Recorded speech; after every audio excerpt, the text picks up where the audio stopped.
So these three men stopped answering Job, because he was righteous in his own eyes. But Elihu son of Barachel the Buzite of the family of Ram became very angry with Job for justifying himself rather than God. He was also angry with the three friends because they had found no way to refute Job, and yet had condemned him. Now Elihu had waited before speaking to Job, because they were older than he.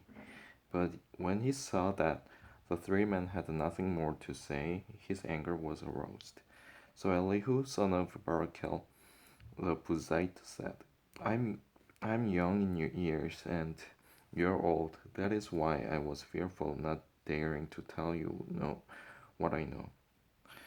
I thought age should speak, advanced years should teach wisdom.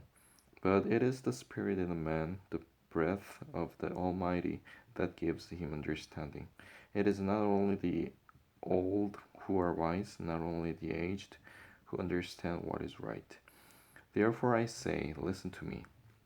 I too will tell you what I know. I waited while you spoke. I listened to your reasoning while you were searching for words. I gave you my full attention, but no one of you has proved Job wrong. None of you has answered his arguments. Do not say, we have found wisdom, let God refute him, not man. But Job has not marshaled his words against me, and I will not answer him with your arguments. They are dismayed and have no more to say. Words have failed them. Must I wait now that they are silent, now that they stand there with no reply? I too will have my say. I too will tell what I know. For I am full of words, and the spirit within me compels me. Inside I am like bottled wine, like new wineskins ready to burst. I must speak and find relief. I must open my lips and reply. I will show partiality to no one, nor will I flatter anyone. For if I were skilled in flattery, my Maker would soon take me away. But now, Job, listen to my words. Pay attention to everything I say. I am about to open my mouth. My words are on the tip of my tongue. My words come from an upright heart. My lips sincerely speak what I know. The Spirit of God has made me. The breath of Almighty gives me life. Answer me then, if you can. Prepare yourself and confront me. I am just like you before God. I too have been taken from clay. No fear of me should alarm you, nor should my hand be heavy upon you. But you have said in my hearing, I heard the very words, I am pure and without sin. I am clean and free from guilt. Yet God has found fault with me. He considers me his enemy. He fastens my feet in shackles. He keeps close watch on all my paths. But I tell you, in this you are not right, for God is greater than man. Why do you complain to him that he answers none of man's words? For God does speak, now one way, now another,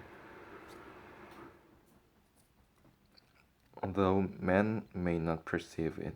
In a dream, in a vision of the night, when deep sleep falls on men, as they slumber in their beds, he may speak in their ears and terrify from wrongdoing. Terrify them with warnings to turn man from wrongdoing and keep him from pride, to preserve his soul from the pit, his life from perishing by the sword. Or a man may be chastened on a bed of pain,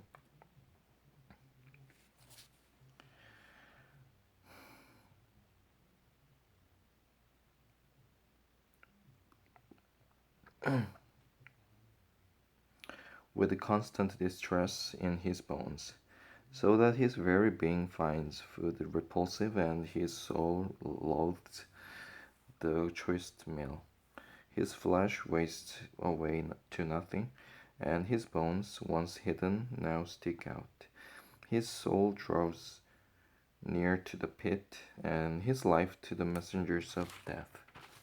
Yet if there is an angel on his side, as the meditator, one out of 1,000, to tell a man what is right for him, to be gracious to him and say, spare him from going down to the pit. I have found a ransom for him. Then his flesh is renewed like a child's. It is restored as in the days of his youth. He prays to God and finds favor with him. He sees God's face and shouts for joy. He is restored by God to his righteous state. Then he comes to men and says, I sinned and perverted what was right, but I did not get what I deserved. He redeemed my soul from going down to the pit, and I will live to enjoy the light. God does all these things to a man, twice, even 3 times, to turn back his soul from the pit, that the light of life may shine on him. Pay attention, drop, and listen to me. Be silent, and I will speak. If you have anything to say, answer me. Speak up, for I want you to be cleared. But if not, then listen to me. Be silent, and I will teach you wisdom.